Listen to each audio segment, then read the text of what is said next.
Mr. Chair, this is already the fifth hearing that we have conducted. And six? Okay. So, 6 na hong hearing ang ginawa natin dito.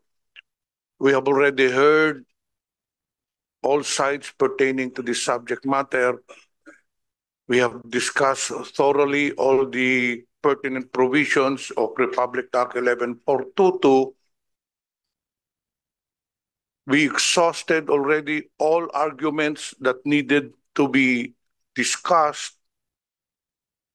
And Mr. Chair, of the 6 hearings that we have conducted, this committee, I believe, was able to establish violations of Swara Sug to their franchise.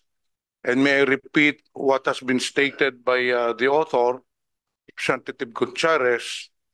First and foremost, we have seen or we have established that they were in violation of Section 4, responsibility to the public, which we have already thoroughly discussed, which I will not discuss anymore. Section 10, the sale, lease, transfer, grant of use of tract or assignment of franchise.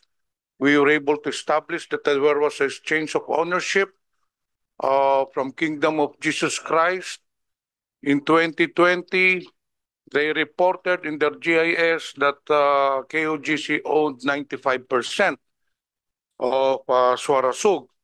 However, in 2022, as per their GIS, the shares of KOGC was diluted to 46% and it was transferred to Phoebus Global Holdings, I believe. So clearly, there was a transfer of ownership, and under Section 10, they should report this to Congress and, or rather, ask permission from Congress. And once the transfer is consummated, they should report it to Congress within 60 days, which they did not do. Now, under Section 11, we have also established that they were also in violation of this pertinent provision, dispersal of ownership. It is very clear that in the life of their franchise, they should offer to Filipino citizens at least 30% of its outstanding stock.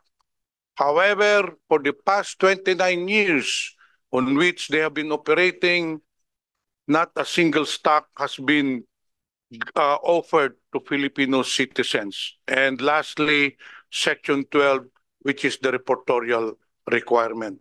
So, Mr. Chair, klarong-klaro ho, although, of course, the legal counsels of Swara Sug will oppose our findings. They have their own interpretation also of the law. But I believe that this committee has found sufficient grounds to revoke their franchise.